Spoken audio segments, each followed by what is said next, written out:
السلام علیکم ورحمۃ اللہ وبرکاتہ۔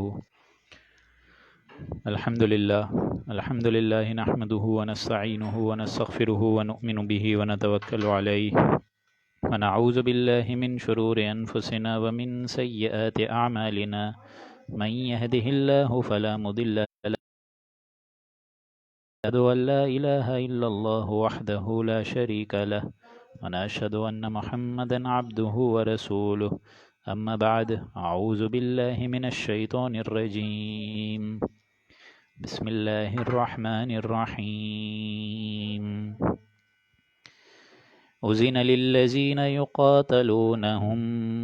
یقاتلون بأنہم ظلموا وإن اللہ علی نصرہم لقدیر الذين أخرجوا من ديارهم بغير حق إلا أن يقولوا ربنا الله ولولا دفع الله الناس بعضهم ببعض لهدمت صوامع وبيع وصلوات ومساجد يذكر فيها اسم الله كثيرا ولينصرن الله من ينصره ان اللہ لقوی عزیز۔ رب اشرح لی صدری ویسر لی امری واحلل عقدۃ من لسانی یفقہوا قولی۔ اللہم انک عفو کریم تحب العفو فاعف عنا۔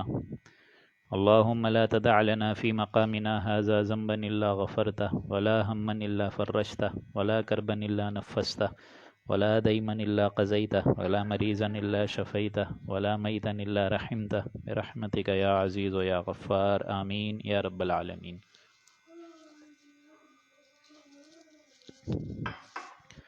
سامعین محترم، اب اللہ کے فضل و کرم سے ہم لوگ سورہ حج جو کہ 22ویں سورت ہے قرآن مجید کی، اس کا اب 6واں رکوع پڑھنے جا رہے ہیں، اور آج کی نشست میں انشاءاللہ 6، 7 اور 8 رکوع مکمل کیے جائیں گے 8 بجے سے پہلے انشاءاللہ۔ سورہ حج، جیسا کہ میں آپ لوگ کو بتا چکا ہوں کہ اس کے کچھ مضامین کی تکرار آلریڈی سورہ بقرہ میں آ چکی ہے۔ اس کی وجہ سب سے بڑی یہ ہے کہ سورہ بقرہ ہجرت کے فوراً منتصل قبل اس سے سورہ حج نازل ہوئی ہے، اور فوراً جب ہجرت کر کے حضور اکرم صلی اللہ علیہ وآلہ وسلم اور اہل ایمان مدینہ پہنچے ہیں، یثرب پہنچے ہیں، تو اس کے بعد جو صورت نازل ہوئی ہے وہ تھی سورہ بقرہ، جو کہ قرآن مجید کی سب سے لمبی صورت ہے۔ تو لہٰذا وہاں کچھ مضامین آئے تھے، یہاں پہ بھی ویسے ہی مضامین ہیں، جس طرح طواف اور حج کے بارے میں ڈیٹیل یہاں پر آئی ہے اور ابتدائی مضمون سورہ بقرہ میں گزر چکا ہے۔ اسی طریقے سے قتال فی سبیل اللہ کے کچھ مضامین آپ لوگ کو وہاں نظر آئے تھے اور اب یہاں پہ بھی نظر آ رہے ہیں۔ اس کی سب سے بڑی وجہ یہ ہے کیونکہ جو اب صورتحال پیدا ہو گئی تھی حضور اکرم صلی اللہ علیہ وآلہ وسلم کی دعوت اور تبلیغ میں، وہ صورتحال بہت پیچیدہ اس معنی میں ہو گئی تھی کہ مکۃ المکرمہ میں ان کا گھیراؤ بہت شدید کر دیا تھا۔ کفار مکہ نے، جو قریش تھے، انہوں نے کافی گھیراؤ کر دیا تھا مکۃ المکرمہ میں ان اہل ایمان کا۔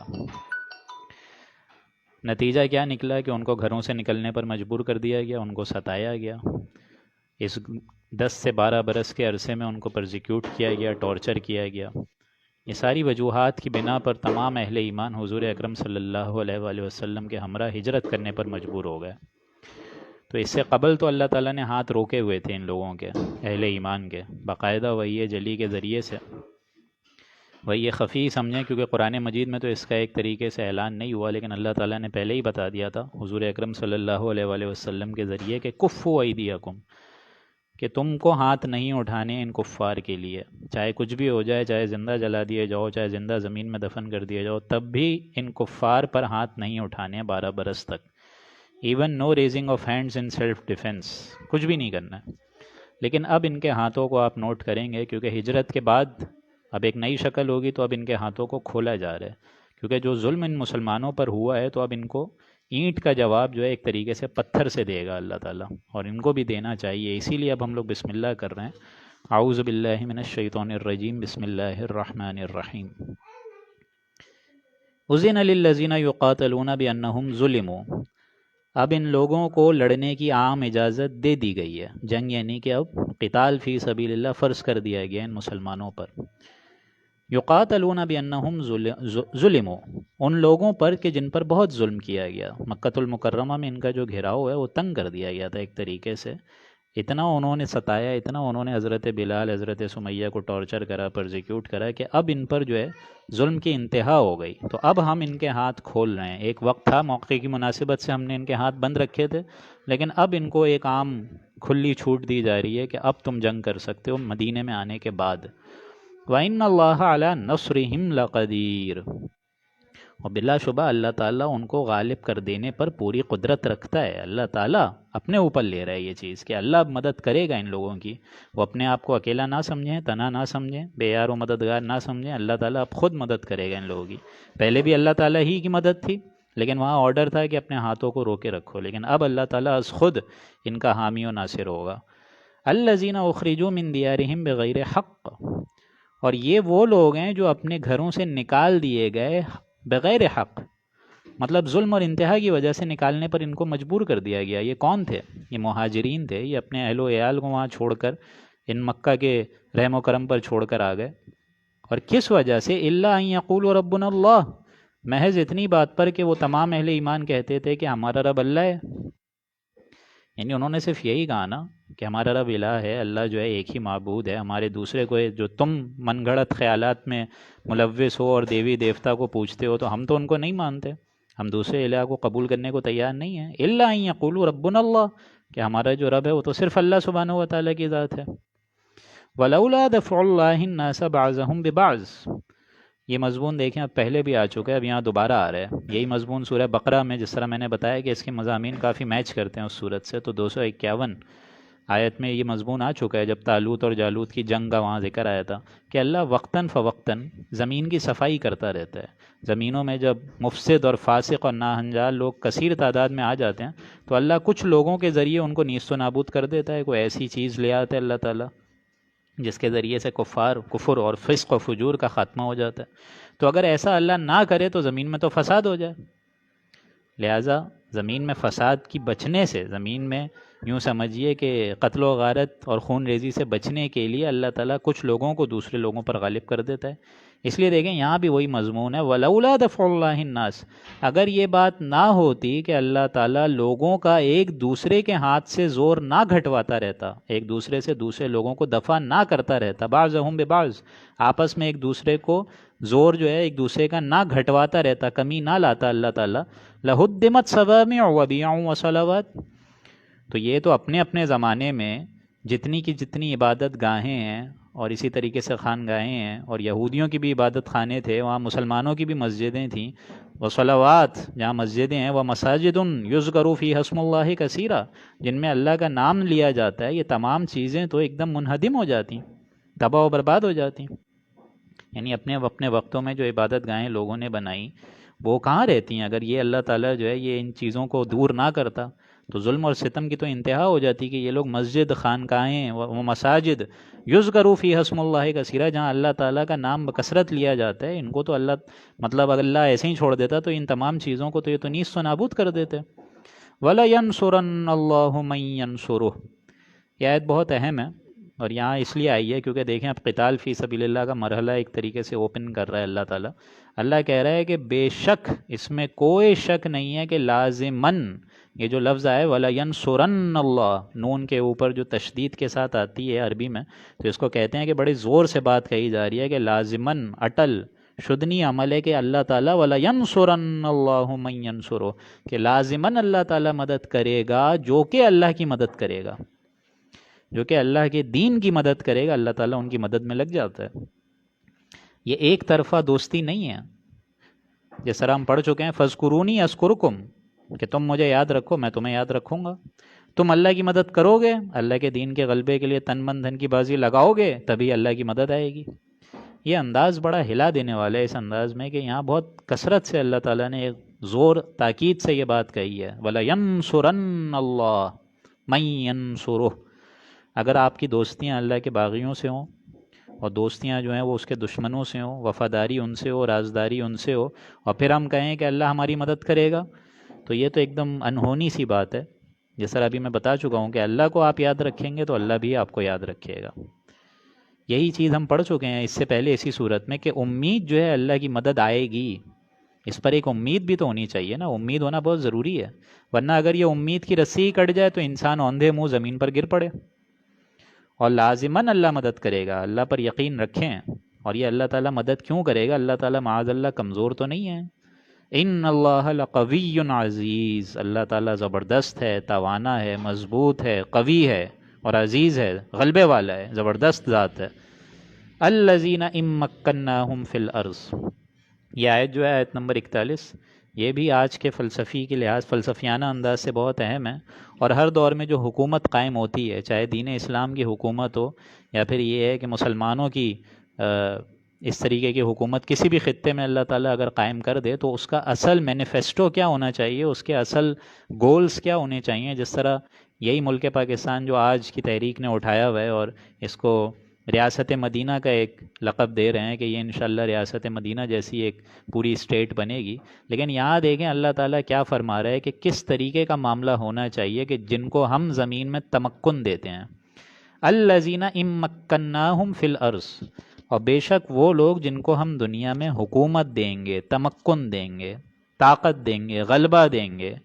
یہی لفظ ہم پڑھ چکے ہیں نا، کذالک مکننا لیوسف فی الارض، حضرت یوسف کے بارے میں بھی یہی دو الفاظ آئے تھے کہ حضرت یوسف کو اللہ نے زمین میں تمکن دیا تھا، اقتدار، غلبہ، طاقت اور حکومت دی تھی۔ تو یہ لوگ کیا کریں گے؟ نمبر 1 کام، اقاموا الصلاۃ، وہ نماز قائم کریں گے۔ یہی کام حضور اکرم صلی اللہ علیہ وآلہ وسلم نے کیا، ابھی گئے ہی تھے، مسجد نبوی بنا دی انہوں نے مدینہ میں۔ پہلا کام یہ ہے کہ اللہ تعالیٰ سے ایک رابطہ جو ہے منقطع نہ ہو، بلکہ اللہ سے لو لگی رہے۔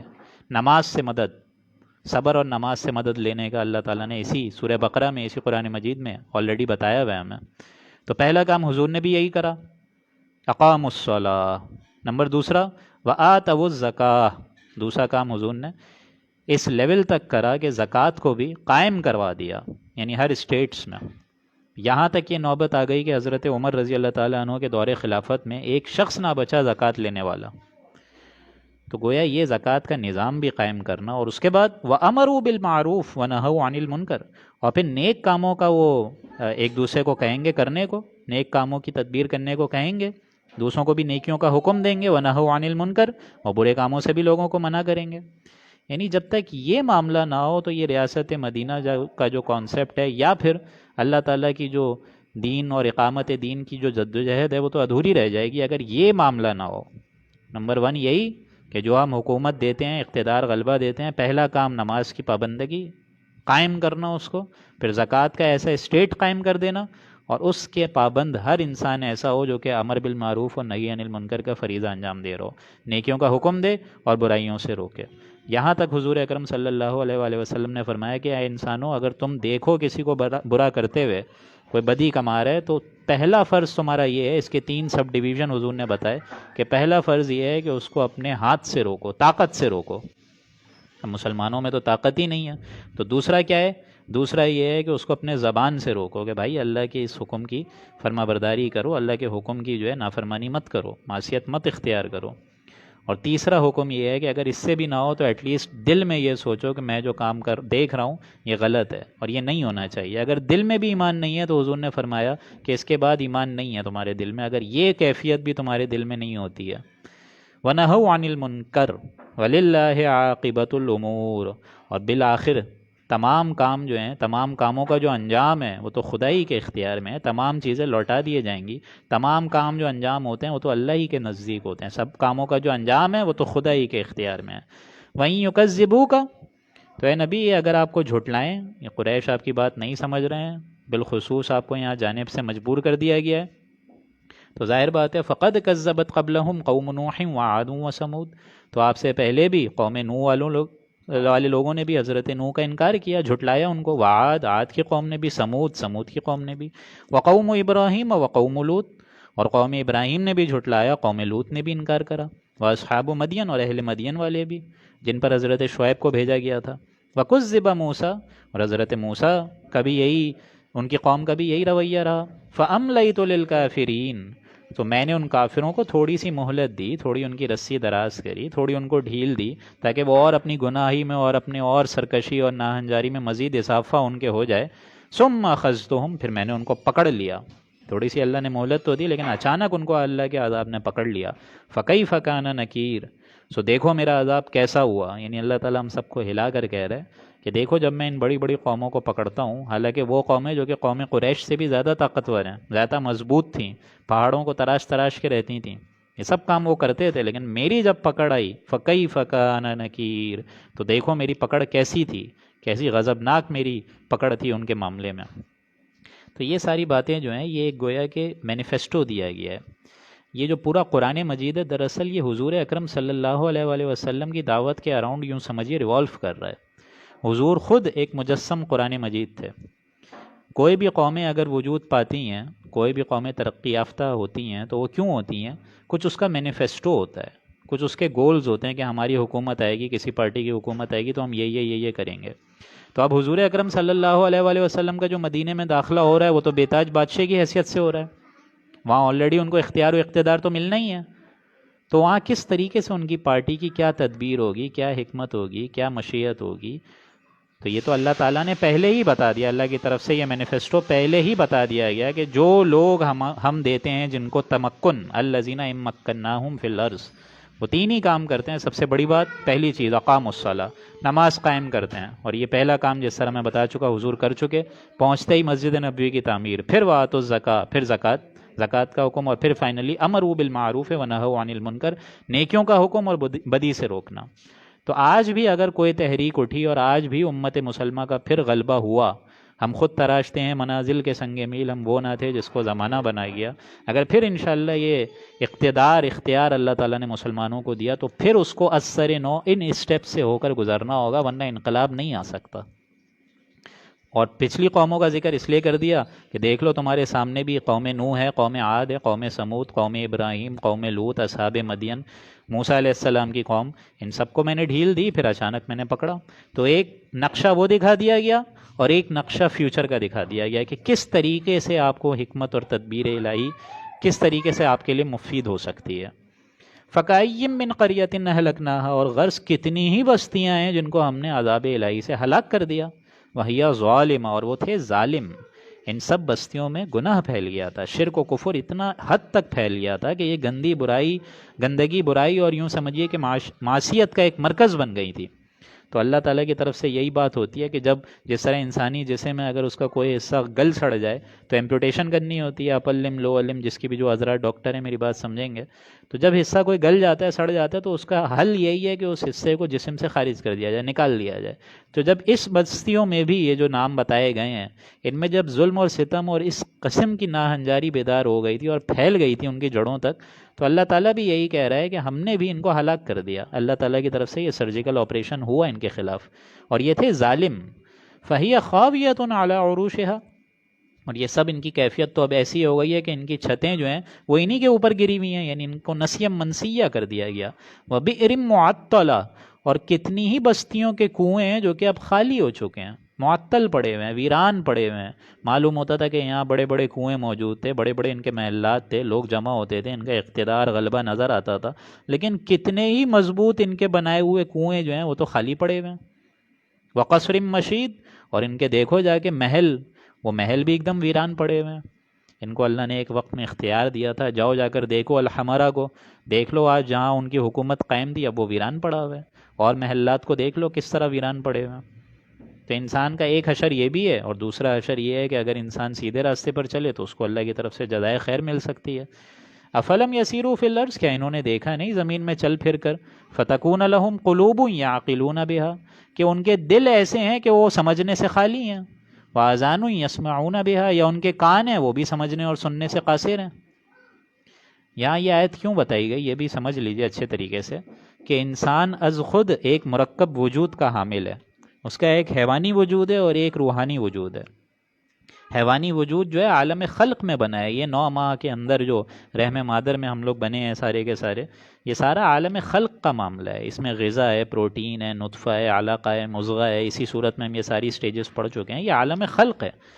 دوسری شے ہے روحانی وجود جو کہ انڈیپینڈنٹ ہے، اس میں کسی قسم کا کوئی نقص نہیں ہے. یہ عالم امر کی شے ہے. یسألونک عن الروح قل الروح من امر ربی، یہ امر ہے اللہ تعالیٰ کا کہ اس نے اپنی پھونک میں سے ہمارے اندر پھونکا ہے، اسی آدم کے پتلے میں سے اللہ تعالیٰ نے اپنی روح میں سے پھونکا ہے اور وہ اچانک زندہ ہو گئی، اور اسی سے پھر بی بی حوا کو نکالا ان کی پسلی سے۔ تو یہ ساری چیزیں اللہ تعالیٰ نے کیوں کری؟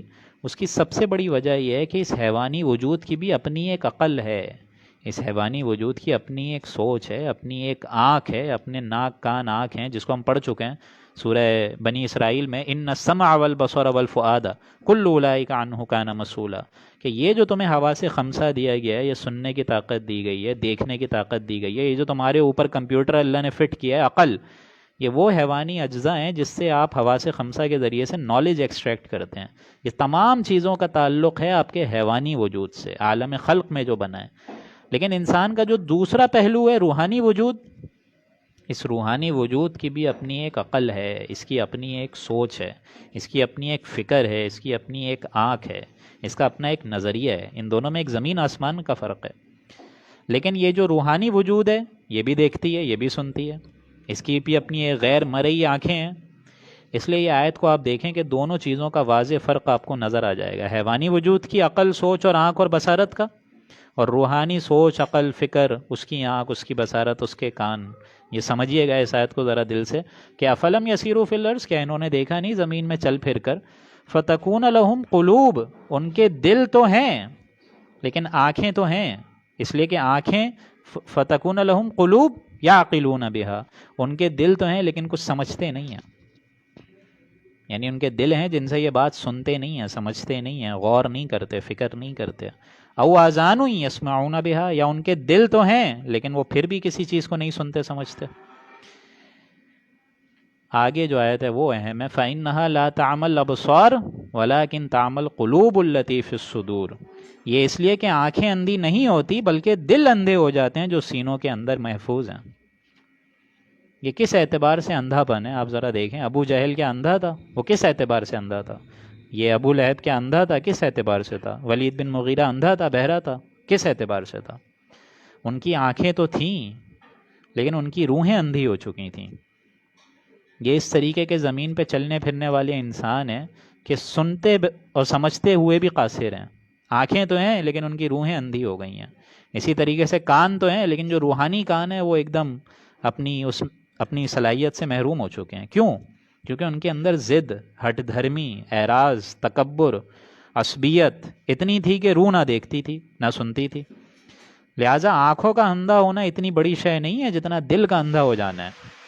دیدن دیگر آموز، سنیدن دیگر آموز، کتنا بھی انسان دیکھ لے، اگر آپ دیکھ سکتے ہیں کہ اگر کتا بھی ہوتا ہے سامنے روڈ کراس اگر کر رہا ہو تو سامنے وہ بھی دیکھ لیتا ہے کہ کار آ رہی ہے، جان بچا کے کھسک جاتا ہے۔ انسان نے بھی دیکھ لیا، جان بچا کے وہ بھی کھسک گیا۔ اب فرق کیا ہے ان دونوں میں؟ حیوانی دیکھنا تو ہے لیکن انسان کی روحانی جو نظر ہے، لے آنکھ جہاں سے تجھے خدا دکھے، وہ نظر لا جس سے تجھے خدا دکھے۔ تو یہ انسان کی روحانی نظر ہے، اس کی کچھ اور ہی حقیقت ہے، اس کی کچھ اور ہی اہمیت ہے۔ دل روحانی وجود کا اصل مرکز ہے، اصل اس کا مسکن ہے، محور ہے، تو وہ اندھا نہ ہو۔ اصل شے یہ ہے انسان جو ہے اللہ تعالیٰ کی آیات کو سمجھے، غور کرے، فکر کرے، کھول آنکھ، زمین دیکھ، فلک دیکھ، فضا دیکھ، مشرق سے ابھرتے ہوئے سورج کو ذرا دیکھ۔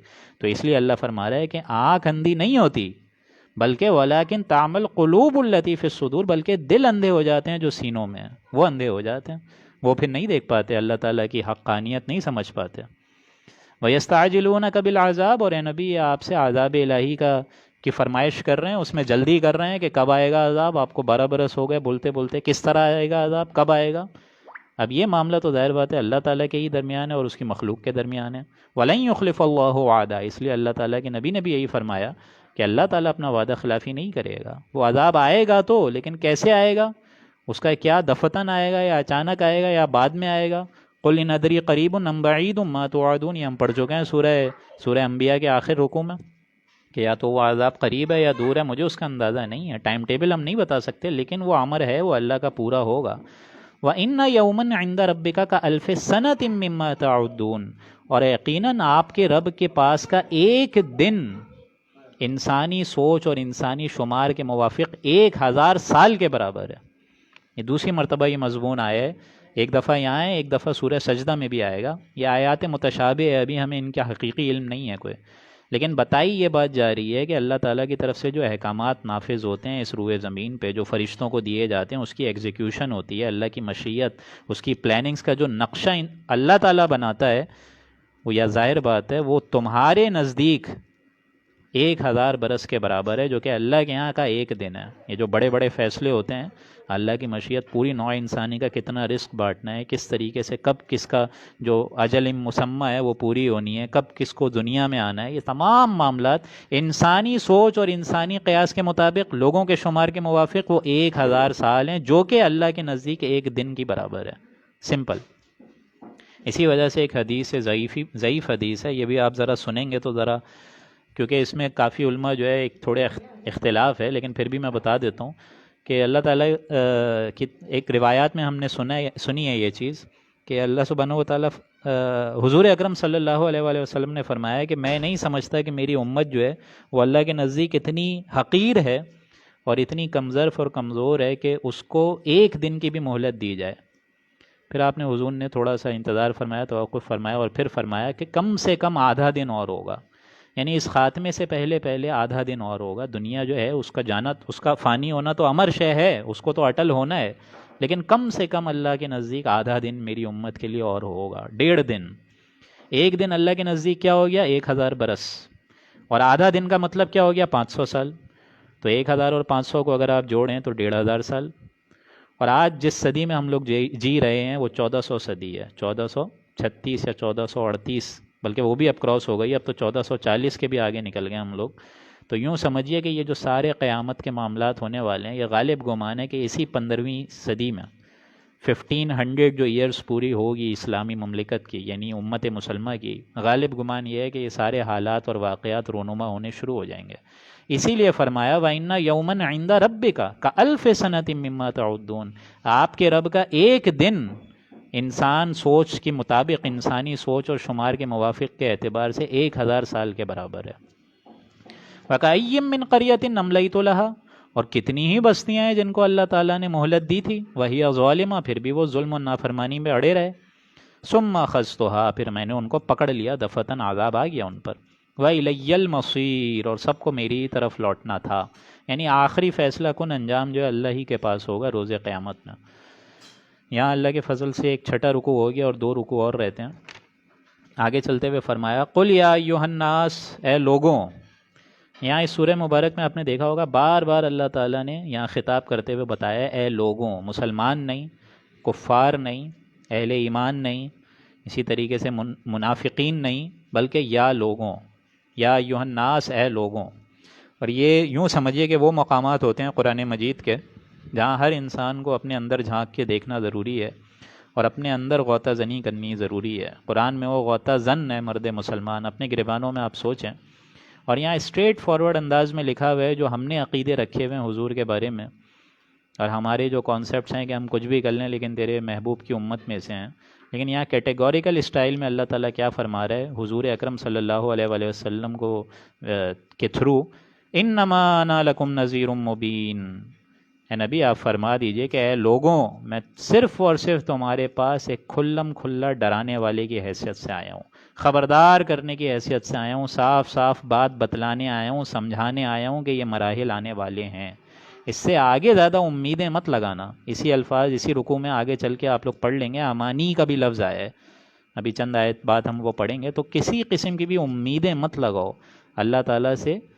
بے شک عافیت طلب کرو، لیکن اپنا کردار اور اپنا عمل بھی سالم رکھو، درست رکھو، اور اگر سالم اور درست عمل رکھو گے تو اس کی بشارت کیا ہے؟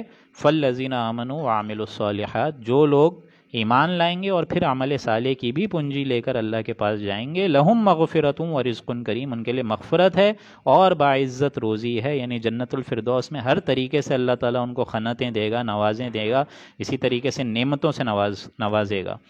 وَالَّذِينَ سَعَوْا فِي آیَاتِنَا، اور جو لوگ ہماری آیات کے بارے میں جھگڑتے ہیں، ان کو فیل کرنے کی کوشش کرتے ہیں، ان سے آگے بڑھنے کی کوشش کرتے ہیں، کسی نہ کسی طریقے سے اس کو غیر مؤثر کر دینے کی فکر میں لگے رہتے ہیں، ان کو پھیلنے نہیں دینے دیتے، معاجزین اولئک اصحاب الجحیم، ان کو دردناک عذاب ملے گا، یعنی ایسے لوگ دوزخ میں جانے والے ہیں جس کا عذاب دائمی ہے، قائم دائم ہے۔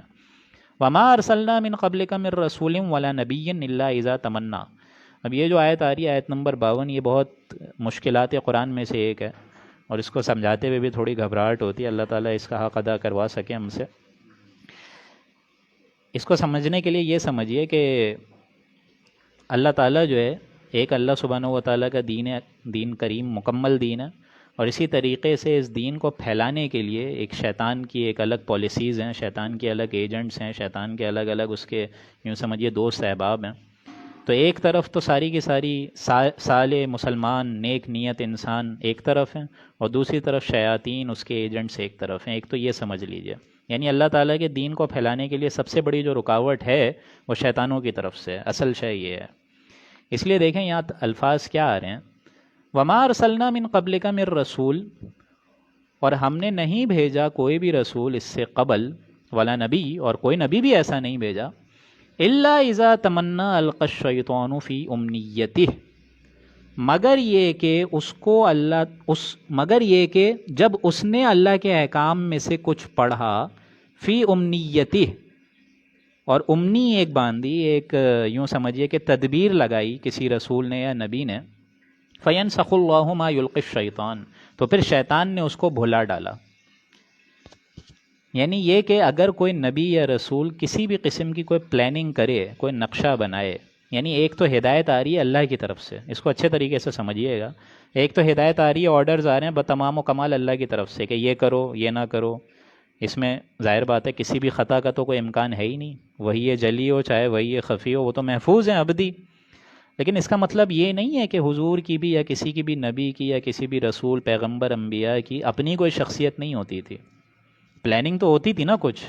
عام انسان کو بھی اگر آپ کچھ کنٹینوس آرڈر دیتے رہیں کہ یہ کرو یہ کرو یہ کرو یہ کرو، کرتے چلے جاؤ، تو وہ کہے گا نا کہ بھائی میری بھی تو کوئی رائے ہے اس معاملے میں، میری بھی تو کوئی سمجھ ہے، میری بھی تو آیا کوئی شخصیت ہے. تو یہاں اس کو سمجھ لیجئے کہ ایسا نہیں ہوتا تھا ہر نبی کے لیے کہ ہر لحظے اللہ کا حکم آ رہا ہے کہ کرنا ہے، نہیں، بلکہ جو حکم آ گیا پھر نبی خود سوچے بھی سمجھے بھی، اس میں اپنی، یہاں لفظ کیا آ رہا ہے، الا اذا تمنا، اس کے اندر خود پلاننگز، امانی، جو خیالات ہوتے ہیں، جو تھنکنگز ہوتی ہیں، جو تدبیر ہوتی ہیں، جو تجزیے ہوتے ہیں، اس میں اس کو ڈالنے کا حق ہے، بالکل ہے. جس طرح حضور کو یہ الفاظ آ گئے تھے، آگے چل کے آپ لوگ پڑھیں گے، وانذر عشیرتک الاقربین، اس سے پہلے بھی یہ الفاظ آ چکے، آگے بھی آئیں گے کہ آپ خبردار کر دیجئے اپنے قرابت داروں کو. اب جو ہے ہم آپ کو جو نبوت دے رہے ہیں تو اب آپ خبردار کر دیجئے اپنے گھر والوں سے، یہ مشن جو ہے سٹارٹ کر دیں. تو اب یہ ایک ایسا حکم تھا کہ اس کے آگے پھر تدبیر حضور اکرم صلی اللہ علیہ وآلہ وسلم نے خود کری. حضرت علی کو انہوں نے بلایا، پھر آپ نے حکم دیا کہ جاؤ بنو ہاشم کو بلاؤ کھانے پر، پھر وہ لوگ آئے، پھر آہستہ آہستہ بات ہوئی. تو یہ تدبیر تھی محمد مصطفیٰ صلی اللہ علیہ وآلہ وسلم کی. ان تدبیروں میں ایسا ہو سکتا ہے کہ کچھ خطا ہو جانا ایک ممکن ہے، کیونکہ اس نبی کا یا رسول کا ذاتی اجتہاد اس میں شامل ہے. چنانچہ غزوہ بدر میں بھی یہی ہوا کہ حضور اکرم صلی اللہ علیہ وآلہ وسلم صحابیوں کے ساتھ گئے، انہوں نے کہا کہ چلو یہاں کیمپ لگاتے ہیں. اب صحابیوں نے فرمایا حضور سے کہ کیا یہ اللہ کا حکم ہے؟ تو حضور اکرم صلی اللہ علیہ وآلہ وسلم نے کہا نہیں، اللہ کی تو رائے نہیں ہے، یہ تو میری رائے ہے. اگر اللہ کا حکم آتا تو ظاہر بات ہے سر تسلیم خم ہوتا، لیکن اللہ کا اگر حکم نہیں ہے تو یا رسول اللہ اگر آپ بولیں تو ہم آپ سے اجازت چاہیں تو ہم اپنی رائے دیں، اپنی رائے پیش کریں. بعد میں صحابیوں نے کہا کہ ہاں، حضور نے فرمایا اپنی رائے دو. تو صحابیوں نے کہا کہ ہمارے نزدیک ہمارا جو تجربہ ہے جنگوں کا، کیونکہ صحابیوں کو زیادہ تھا، انہوں نے تجربے کے حساب سے بات بتائی کہ ہمارے نزدیک ہمارا پڑاؤ اس طرف ہے، تو ہمارا جو پورا کیمپ ہونا چاہیے وہ اس گوشے میں ہونا چاہیے. تو حضور نے وہ کیمپ وہاں سے اٹھایا اور وہاں لگا دیا. لہٰذا اجتہاد کیونکہ ذاتی ہے، اس وجہ سے غلطی ہو سکتی ہے، کسی بھی قسم کی غلطی ہو سکتی ہے، اور بہت ڈرتے ڈرتے یہ بات کہہ رہا ہوں کہ اس میں شیطان کی دخل اندازی بھی کچھ حد تک ممکن ہے. اب یہ مسئلہ ایسا ہے عصمت نبوی کے لحاظ سے یہ بڑا سینسٹیو ایشو ہے، اس لیے اس کو بڑے گھبرا کے ہم ترجمہ کرتے ہیں، بہت ڈر کے یہ ترجمہ، کیونکہ یہ ذہن سے عام طور پہ اترتا نہیں ہے. یہ آیت حلق میں پھنس جاتی ہے، اس کو آسانی سے پڑھنا اور اس کو سمجھنا اور اس کو غور کرنا یوں سمجھیے آسان نہیں ہے. اسی طریقے سے ایک ایگزامپل میں آپ کو بتاتا ہوں، اس سے یہ آیت آپ کو سمجھ آئے گی. جس طرح تعمیر نخل کا ایک معاملہ ہوا تھا آرٹیفیشل پولینیشن کا، کہ حضور اکرم صلی اللہ علیہ وآلہ وسلم جب مدینہ آئے، یثرب آئے، تو انہوں نے فرمایا کہ یہ جو تم پولینیشن کرتے ہو، صحابیوں سے فرمایا کہ یہ جو آرٹیفیشل پولینیشن ہے، تعمیر نخل ہے، جس میں تم کھجور کے نر اور مادہ پلانٹس کو ساتھ لے آتے ہو، فلاورز کو قریب لے آتے ہو، تو اس سے فرٹیلائزیشن ہو جاتی ہے. اگر تم ایسا نہ کرو تو ظاہر بات ہے حضور کی رائے بھی صحابیوں کے لیے تو ایک طریقے سے حکم کے آرڈر میں تھی. انہوں نے وہاں نہیں کری وہ چیز. اب 1 سال انہوں نے نہیں کری، فصل کم ہو گئی. پھر وہ آئے ڈرتے ڈرتے حضور کی بارگاہ میں، اور انہوں نے ان سے فرمایا کہ رسول اللہ، آپ نے کہا تھا کہ یہ آرٹیفیشل پولینیشن اور یہ جو نر اور مادے کا جو سین ہے ہم لوگوں نے نہیں کرا، تو اب فصل کم ہو گئی ہے. تو حضور اکرم صلی اللہ علیہ وآلہ وسلم کے یہ الفاظ ہیں، اور اس کو آپ اور میں اچھے طریقے سے سمجھ لیں، اور اللہ کی طرف سے یہ اس بات کی ایک آپ لوگ خوشی بھی منائیں کہ یہ الفاظ محفوظ رہ گئے. امام بخاری شریف کی یہ حدیث ہے، انتم اعلم بالامور دنیاکم. حضور نے فرمایا کہ یہ جو تمام چیزیں ہیں، دنیا کے جو امور ہیں، دنیا کے جو تجربے ہیں، دنیا کے جو تدبیریں ہیں، دنیا کے جو تجزیے ہیں، اس میں تم مجھ سے زیادہ بہتر جانتے ہو. میں یہ تم کو سکھانے نہیں آیا ہوں، ایگریکلچر کی تعلیم دینے نہیں آیا ہوں، میں تو ہدایت دینے آیا ہوں. ہاں، نبوت رسالے کے معاملات ہوتے، وہ چیزیں سینسٹیو ہیں، لیکن یہ تجزیے اور یہ تجربے اور یہ تدبیریں، ایگریکلچر، زراعت، یہ تو تم زیادہ بہتر جانتے ہو. تو اپنے تجرباتی انداز میں تم یہ کر سکتے تھے. ایکسپیریمنٹیشن کیا ہے؟ سائنس یہی ہے نا، ایکسپیریمنٹیشن.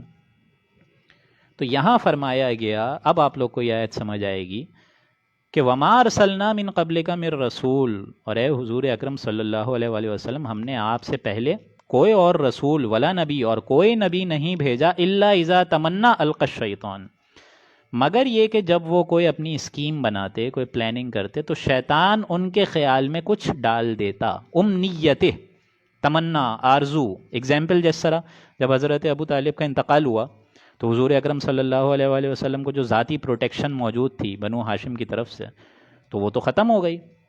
پھر سونے پہ سہاگا یہ ہوا کہ ابو لہب جو خاندانی بنی ہاشم کا جو سردار تھا، وہ دشمن تھا حضور کا. تو جب ابو طالب کا انتقال ہو گیا تو حضور اکرم صلی اللہ علیہ وآلہ وسلم نے سوچا کہ اب مکے میں تو مشکل ہو رہا ہے قیام، تو کسی طرح یہاں سے نکلتا ہوں. اب وہاں سے جب وہ نکلے طائف کی طرف تو وہ اور گھبرا گئے، کس طرف جاؤں، کدھر دیکھوں، کسے آواز دوں. طائف کا سفر ہوا تو لیکن وہاں سے آپ کو ناکام آنا پڑا، وہاں کی تلخ باتیں سن کر آنا پڑا. بلکہ زندگی کا سخت ترین سفر وہ طائف کا تھا. حضرت عائشہ نے فرمایا کہ یا رسول اللہ، غزوہ احد کے دن سے بھی کوئی سخت دن کوئی آپ پر گزرا ہے؟ تو حضور نے فرمایا ہاں عائشہ، وہ جو طائف کا سفر تھا وہ بہت سخت تھا، بہت تکلیف دہ تھا. لیکن اللہ کی یہ مشیت تھی کہ یہ سعادت طائف کو نصیب نہیں ہوئی، ان کی تقدیر میں نہیں تھی. یہ سعادت یثرب کو حاصل ہوئی، مدینے کو حاصل ہوئی. تو وہاں حضور گئے بھی نہیں تھے مدینے میں، اور 6 لوگ ایمان لے آئے پہلے سے ہی، بے تاج بادشاہ بن کر وہاں استقبال ہوا. تو یہ جو پلاننگ ہے، یہ جو تدبیریں ہیں، اس میں پھر ڈرتے ڈرتے کہہ رہا ہوں کہ یہ شیطان کا بھی کوئی عمل دخل ہو سکتا، ممکن ہے، ہونا ممکن ہے. لیکن آگے اللہ کی طرف سے دیکھیں حکمت کیا ہوتی ہے کہ شیطان نے بھی اگر کوئی قسم کی معاملات میں کوئی آمیزش کر دی تو اس کو اللہ ایک فتنہ بنا دیتا ہے ان لوگوں کے لیے جن کے دلوں میں روب ہوتا ہے، مرض ہوتا ہے، اور اللہ تعالیٰ پھر اس فتنے کو بھلا بھی دیتا ہے. فَيَنْسَخُ اللَّهُ مَا يُلْقِي الشَّيْطَانُ، تو اللہ بھلا دیتا ہے، غائب کر دیتا ہے، زائل کر دیتا ہے شیطان کی کہی ہوئی اس بات کو جو شیطان کی طرف سے آمیزش ہوتی ہے. ثُمَّ يُحْكِمُ اللَّهُ آيَاتِهِ، پھر اللہ تعالیٰ اپنی آیات، اپنے فیصلوں کو اور مضبوط کر دیتا ہے، یعنی پھر اینڈ رزلٹ اس کا اچھا ہوتا ہے. واللہ علیم حکیم، اور اللہ تعالیٰ علم والا ہے اور حکمت والا ہے، اس کو معلوم ہے کہ اس نے کیا حکم دیا ہے، اس کی کیا تدبیر ہے. لیجعل ما یلقی الشیطان، اور اس میں حکمت کیا ہے؟ سب سے بڑی حکمت یہ ہے کہ لیجعل ما یلقی الشیطان فتنہ. اللہ تعالیٰ اس قسم کے معاملات میں اگر کوئی شیطان کی طرف سے دخل اندازی ہو جاتی ہے تو اللہ تعالیٰ ما یلقی الشیطان فتنہ، تو اللہ تعالیٰ اس کو فتنہ بنا دیتا ہے. کن لوگوں کے لیے؟ للذین فی قلوبہم مرض، ان لوگوں کے لیے جن کے دلوں میں روب ہوتا ہے، مرض ہوتا ہے. والقاسیۃ قلوبہم، اور جس کی وجہ سے ان کے دل اور سخت ہو جاتے ہیں. وَإِنَّ الظَّالِمِينَ لَفِي شِقَاقٍ بَعِيدٍ، اور واقعتاً یہ جو ظالم لوگ ہیں یہ بڑی دور کی مخالفت میں گرے ہوئے ہیں. وَلِيَعْلَمَ الَّذِينَ أُوتُوا الْعِلْمَ أَنَّهُ الْحَقُّ مِن رَبِّكَ، اور یہ بھی بات واضح ہو جائے اس کے بعد، یعنی یہ جو تمام چیزیں ہوئی ہیں، ان تمام چیزوں کے بعد شیطان کی جو آمیزش ہوئی ہے، ان تمام چیزوں کا اینڈ رزلٹ یہ ہوتا ہے تاکہ جن لوگوں کو فہم صحیح عطا ہوا ہے، وَلِيَعْلَمَ الَّذِينَ أُوتُوا الْعِلْمَ، جن کو علم حاصل ہے، وہ یہ جان لیں کہ أَنَّهُ الْحَقُّ مِن رَبِّكَ، کہ اللہ سبحانہ و تعالیٰ کی جو ذات ہے وہ ذات برحق ہے، اس میں کسی قسم کی کوئی یوں سمجھیے جھوٹ کی آمیزش نہیں ہے. اللہ تعالیٰ کی ذات الحق ہے. یعنی اے مسلمانوں، جو اب تم پر بھی زیادتیاں ہو چکی ہیں، اب اس کے پیچھے جو ہے اب تم مدینے میں آ کے بدلے لوگے ان سے مکے کی طرف، اور اب اس میں جو تم تدبیر اپناؤ گے اس میں ایک غالب امکان ہے کہ شیطان کی طرف سے کچھ نہ کچھ بہکاوا وسوسہ آ سکتا ہے، تو اس سے امید میں رہو، اس سے ایک طریقے سے اللہ سے امید میں رہو، اور اس سے بچنے کی تدبیر بھی بنا کے رکھو، سمجھو، غور کرو۔ اسی وجہ سے جو معوذتین آئی ہیں، قل اعوذ برب الفلق اور قل اعوذ برب الناس، ان کو انسانوں کو کوشش کرنی چاہیے، ہر مسلمان کو اپنی اپنی طریقے سے اس کو پڑھ کر سونا چاہیے کہ یہ شیطان جب نبیوں کے معاملے میں بھی یہ ایک طریقے سے کر سکتا ہے تو ہم تو عام انسان ہیں، ہم اور آپ۔ وَلِيَعْلَمَ الَّذِينَ أُوتُوا الْعِلْمَ أَنَّهُ الْحَقُّ مِنْ رَبِّكَ، تاکہ جان لیں وہ لوگ جن کو علم حاصل ہوا ہے کہ اللہ کی ذات الحق ہے، اور یہ تمام چیزیں جو اے نبی آپ کو پڑھ کر سنائی بھی جا رہی ہیں رب کی طرف سے، یہ بھی حق ہے۔ فَيُؤْمِنُوا بِهِ فَتُخْبِتَ لَهُ قُلُوبُهُمْ، سو ایمان پر اور زیادہ، تاکہ ان باتوں سے ایمان والوں کے دل اور قائم ہو جائیں اور اللہ کی بارگاہ میں اور جھک جائیں۔ وَإِنَّ اللَّهَ لَهَادِ الَّذِينَ آمَنُوا إِلَىٰ صِرَاطٍ مُّسْتَقِيمٍ، اور واقعتاً اللہ تعالیٰ ایمان والوں کو راہ راست دکھاتا ہے ہدایت کے ذریعے، یعنی فائنل رزلٹ یہی ہوتا ہے کہ اللہ تعالیٰ اینڈ میں، یعنی اگر کوئی غلطی ہو بھی جائے تو اللہ راستہ درست کر دیتا ہے، وہ سیدھی راہ، سیدھی رخ پر ان کی سمت جو ہے وہ سیدھی کر دیتا ہے۔ وَلَا يَزَالُ الَّذِينَ كَفَرُوا فِي مِرْيَةٍ مِّنْهُ، اور وہ لوگ جو کافر ہیں، جو حکم کی نافرمانی کر رہے ہیں، اور جو وَلَا يَزَالُ الَّذِينَ كَفَرُوا، کفار جو لوگ ہیں، کفر پہ اڑے ہوئے ہیں، وہ اسی کے متعلق شک میں رہیں گے، ان کے اندر دل میں شک ہی رہے گا۔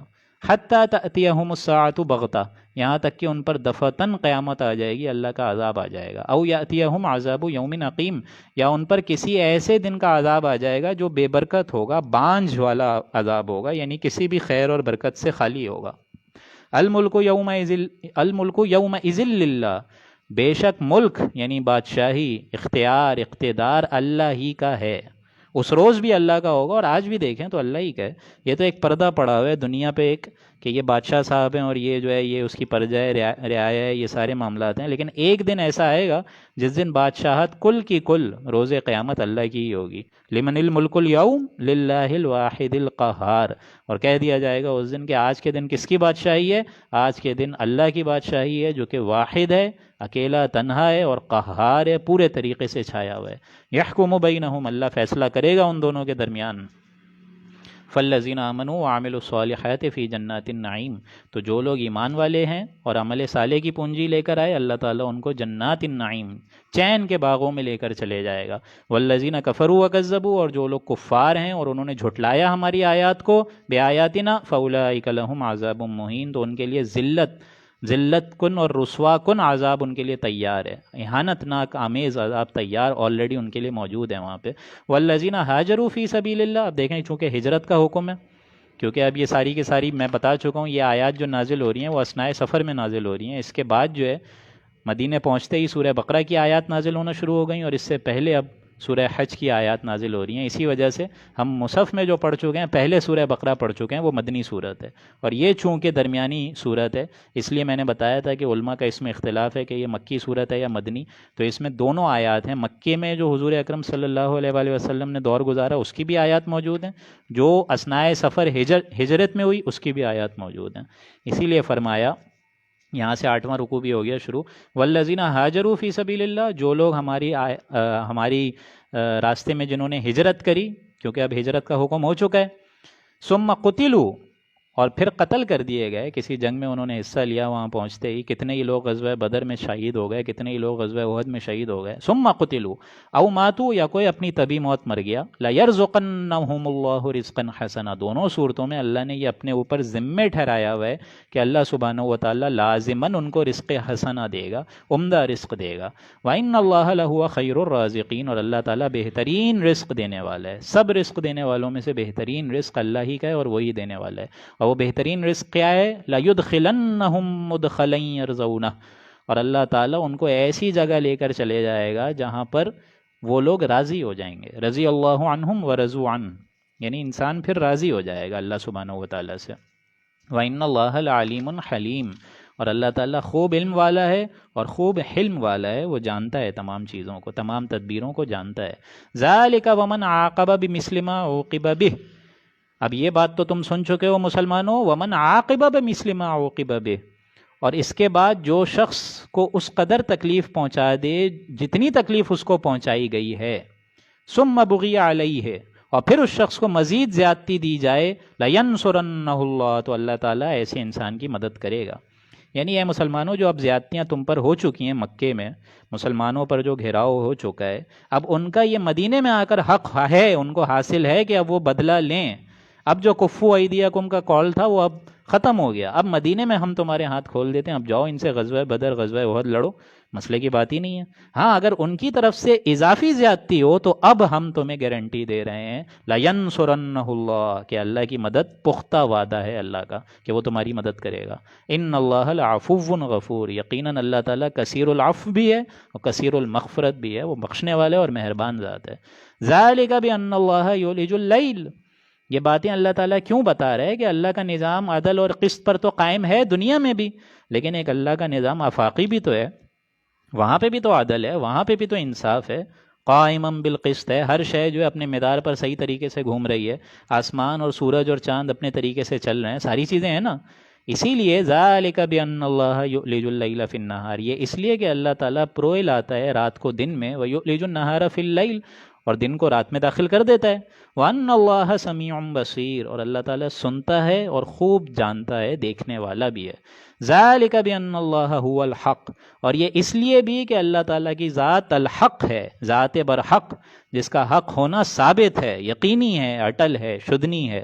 وَأَنَّ مَا يَدْعُونَ مِن دُونِهِ هُوَ الْبَاطِلُ، اور جن چیزوں کی تم پوجا کر رہے ہو اللہ کو چھوڑ کر، وہ بالکل خالی ہیں، وہ بالکل باطل ہیں، جن چیزوں کی عبادت تم کر رہے ہو، پرستش اور معبودیت تم نے اختیار کری ہے، وہ ایک دم باطل ہے، ان کا کوئی حقانیت سے دور دور تک تعلق ہی نہیں ہے۔ وَأَنَّ اللَّهَ هُوَ الْعَلِيُّ الْكَبِيرُ، اور اللہ ہی عالی شان ہے اور اللہ ہی سب سے بڑا ہے۔ أَلَمْ تَرَ أَنَّ اللَّهَ أَنزَلَ مِنَ السَّمَاءِ مَاءً، اے مخاطب کیا تو نے دیکھا نہیں کہ اللہ تعالیٰ نے آسمان سے کیسے پانی برسایا ہے؟ فَتُصْبِحُ الْأَرْضُ مُخْضَرَّةً، جس سے زمین سرسبز ہو گئی، اس میں ہریابل ہو گیا۔ ان اللہ لطیف خبیر، بے شک اللہ تعالیٰ بہت مہربان ہے اور خفیہ تدبیر کرنے والا بھی ہے، لطیف ہے، باریک بین ہے۔ لہو ما فی السماوات و ما فی الارض، سب کچھ اسی کا ہے، جو کچھ آسمانوں میں اور جو کچھ زمینوں میں ہے۔ وَإِنَّ اللَّهَ، اور بے شک اللہ تعالیٰ، لَهُوَ الْغَنِيُّ الْحَمِيدُ، اللہ تعالیٰ کسی کا محتاج نہیں ہے، اس کو کسی کی کوئی احتیاج نہیں ہے، کسی کا کوئی وہ نہیں ہے، احتیاج نہیں ہے، الحمید بھی ہے اور ستودہ صفات ہے، حمد والا ہے، تعریف والا ہے، اس کو کسی کی تعریف کے کوئی احتیاج نہیں ہے، وہ آپ اپنی ذات میں ہی ستودہ صفات ہے۔ تو اللہ کے فضل و کرم سے یہاں پہ 8 رکوع مکمل ہو گئے، اور کل انشاءاللہ 2 رکوع جو رہ گئے ہیں، 9ویں اور 10واں، یہ کر کے ہم لوگ سورہ حج مکمل کریں گے انشاءاللہ کل، اور پھر پرسوں سے یوں سمجھیے کہ 18ویں پارے کا بھی آغاز ہو جائے گا، سورہ مومنون، اور جو میں آپ کو بتا چکا ہوں جو آخری سب گروپ ہے مکی دور کا، وہ بھی سورہ مومنون پڑھتے ہی ختم ہو جائے گا۔ تو ہماری جو رفتار ہے اللہ کے فضل و کرم سے اب بہتر ہو گئی ہے، اور آپ لوگ بھی میرے لیے دعا کریں، ہم سب ایک دوسرے کے لیے دعا کرتے ہیں کہ اللہ تعالیٰ رمضان شریف سے پہلے اس کو مکمل کر دے، تاکہ رمضان شریف کی بابرکت ساعتوں کو ہم لوگ دونوں ہاتھوں سے سمیٹ سکیں۔ بارک اللہ لنا ولکم فی القرآن العظیم، ونفعنی وإیاکم بالآیاتہ والذکر الحکیم، صدق اللہ العظیم۔